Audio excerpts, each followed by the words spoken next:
Hey Hub City Church, it is Friday, May 29th, and as we've been navigating this ever-changing season and in light of announcements from our president and our governor, we wanted to share a few questions with you that we've been grappling with and discussing and building the framework of our plan to reopen Hub City Church as a staff and a council. The first question is it ethical?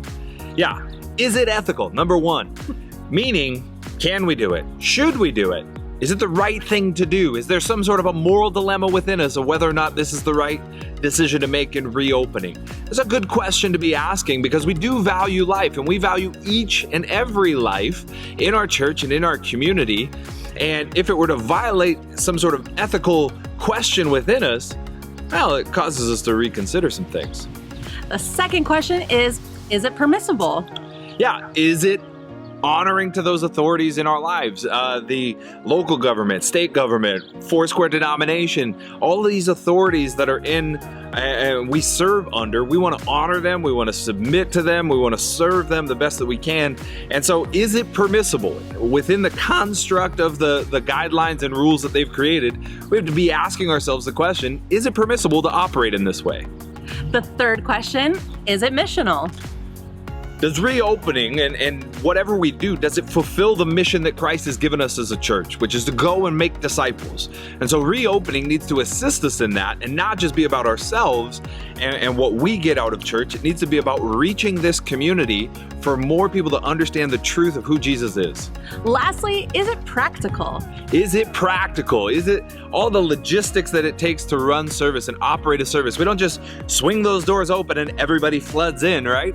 There are practical things that we need to do to be ready to have a service together. And now honoring those guidelines set by the authorities around us in the health department and state and all of that, we have to implement those things, such as wearing a mask all the time, maintaining social distancing, maximizing, or having a limited capacity now in our building. Even our building and property itself is a limitation because of its size. It limits the ability for us to spread out. And so you're taking all of those practical elements into place, trying to create a safe place for adults, also our kids. What do we do with our kids? Creating kids' classrooms and environments for families to feel safe when they come to church. All of this is important. And all of it leads to, is it practical to reopen?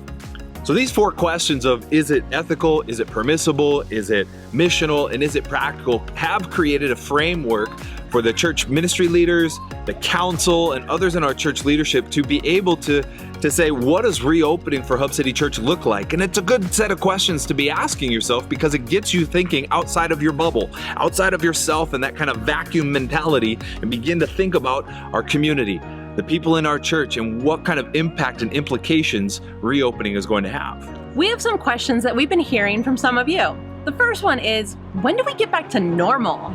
That's a good question. Things are changing, aren't they? Right? Shopping's changing, going out to eat is going to be changing, going to sporting events, that's changing. The world is changing. Going to church is going to be changing. And the thing that hasn't been changing in all of this is our theology.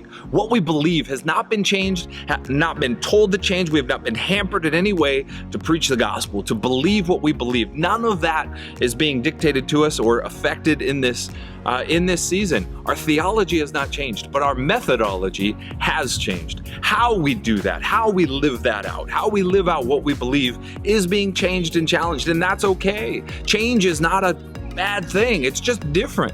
Jesus was confronted with change. His disciples were criticized for not fasting. They look at John the Baptist's disciples and they're fasting and starving, and Jesus' disciples, they're feasting. And Jesus says, change came. And he said for a season right then, his disciples were going to feast and they were going to eat and enjoy and live life. It was for a season. It was a bit of a change. It wasn't going to be forever, but it was a change, and it was okay.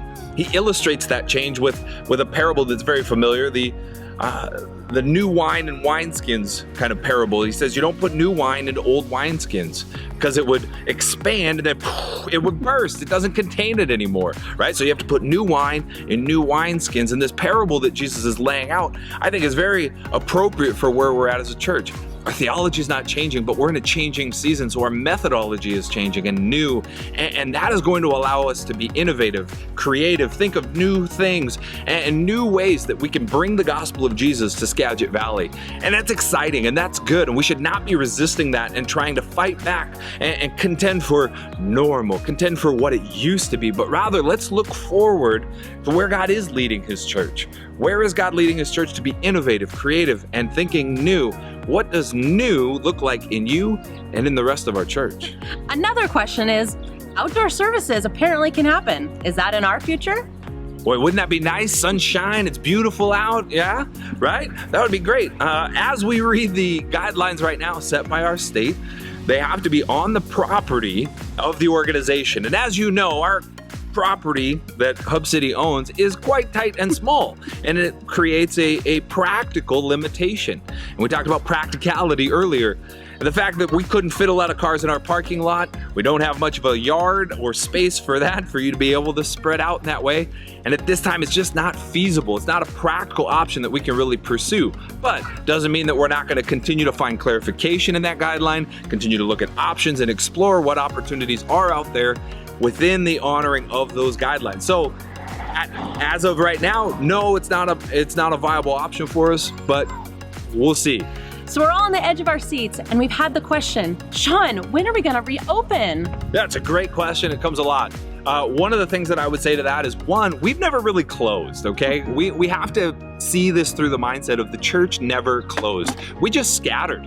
We're scattered into our homes, we're scattered throughout the community, but the church has never closed, the gospel has never stopped, the mission of God has never stopped in what we're doing. Now, when it comes to gathering in these modified ways and modified times and gathering in our building, well, that has changed. And when is that going to be? That's your question, right? When are we going to start gathering again in this building right here?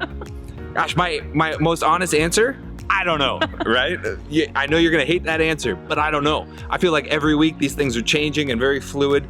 But I tell you what, based on the guidelines and our understanding of it right now, our plan is to be ready that phase 2 reopening stage is when we can begin to be right back in this building. All right. So there will be modified expectations, procedures. It's going to be a modified gathering, and that's okay.